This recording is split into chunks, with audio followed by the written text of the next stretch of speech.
Hello readers, welcome back to Reads with Rune B. Today we welcome October and say hello to all things ghastly, ghostly, and creepy. To mark the occasion and get everyone excited for Halloween, I will be releasing a bonus spooky video alongside our normal chapter of Through the Looking Glass. These will feature my new spooky Halloween background and a guest reader. So, without further ado, I give you my partner, Andy B., and his reading of Edgar Allan Poe's The Raven.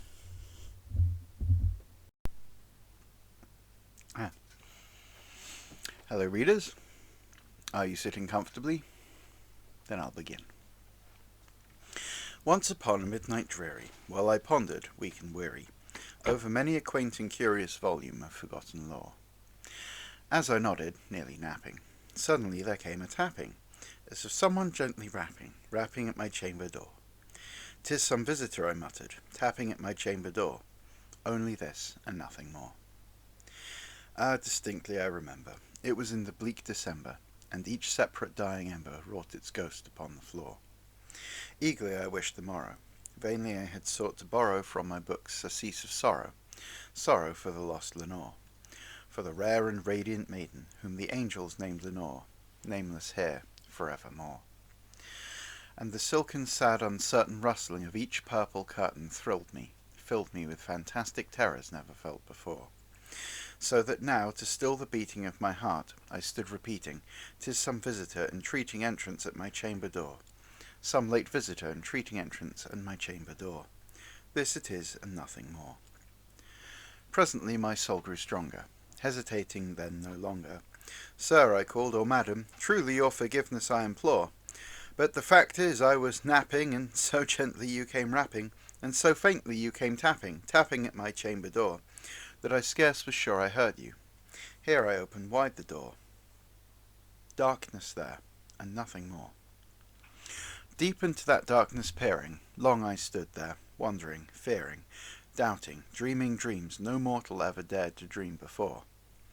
But the silence was unbroken, and the darkness gave no token, and the only word there spoken was the whispered word, "Lenore." This I whispered, and an echo murmured back the word Lenore. Merely this, and nothing more. Back into the chamber turning, all my soul within me burning, soon again I heard a tapping, somewhat louder than before. "Surely," said I, "surely that is something at my window lattice. Let me see then what thereat is, and this mystery explore. Let my heart be still a moment, and this mystery explore. 'Tis the wind, and nothing more."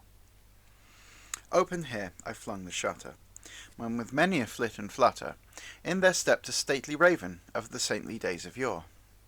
Not the least obeisance made he, not an instant stop or stayed he, but with mien of lord or lady perched above my chamber door, perched upon a bust of Pallas just above my chamber door, perched and sat, and nothing more.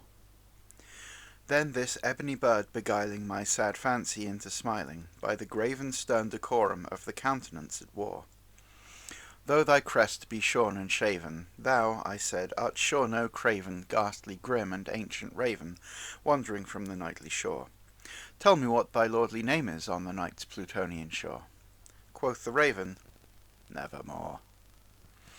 Much I marvelled this ungainly fowl to hear discourse so plainly, though its answer little meaning, little relevancy bore.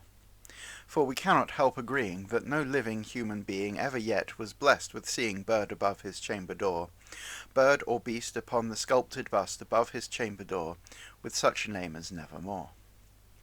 But the raven, sitting lonely on the placid bust, spoke only that one word, as if his soul in that one word he did outpour. Nothing further then he uttered, not a feather then he fluttered, till I scarcely more than muttered, "Other friends have flown before. On the morrow he will leave me, as my hopes have flown before." Then the bird said, "Nevermore."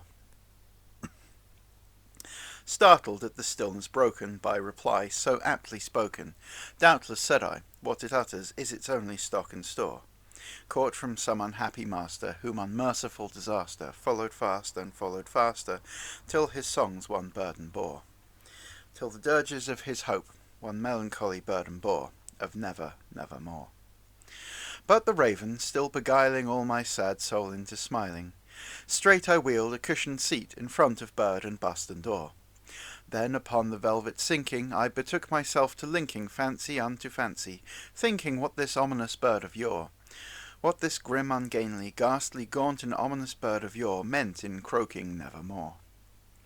This I sat engaged in guessing, but no syllable expressing to the fowl, whose fiery eyes now burned into my bosom's core. This and more I sat divining, with my head at ease reclining on the cushion's velvet lining, that the lamplight gloated o'er, but whose velvet violet lining, with the lamplight gloating o'er, she shall press, nevermore. Then methought the air grew denser, perfumed from an unseen censer, swung by angels, whose faint footfalls tinkled on the tufted floor. Wretch, I cried, thy God hath lent thee, by these angels he hath sent thee, respite, respite and nepenthe from thy memories of Lenore. Quaff, oh quaff this kind nepenthe, and forget this lost Lenore. Quoth the raven, nevermore. Prophet, said I, thing of evil, prophet still, if bird or devil, whether tempter sent or whether tempest tossed thee here ashore. Desolate yet all undaunted, on this desert land enchanted, on this home by horror haunted, tell me truly, I implore. Is there balm in Gilead? Tell me, I implore. Quoth the raven, nevermore.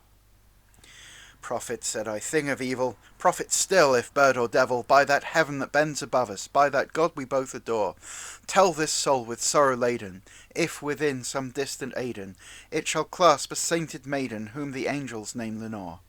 Clasp a rare and radiant maiden, whom the angels name Lenore. Quoth the raven, nevermore. Be that word our sign of parting, bird or fiend, I shrieked up starting. Get thee back into the tempest and the night's Plutonian shore. Leave no black plume as a token of the lie thy soul hath spoken. Leave my loneliness unbroken, quit the bust above my door. Take thy beak from out my heart, and take thy form from off my door. Quoth the raven, nevermore. And the raven, never flitting, still is sitting on that pallid bust of Pallas just above my chamber door, and his eyes have all the seeming of a demon's that is dreaming, and the lamplight o'er him streaming throws his shadow on the floor, and my soul from out that shadow that lies floating on the floor shall be lifted nevermore.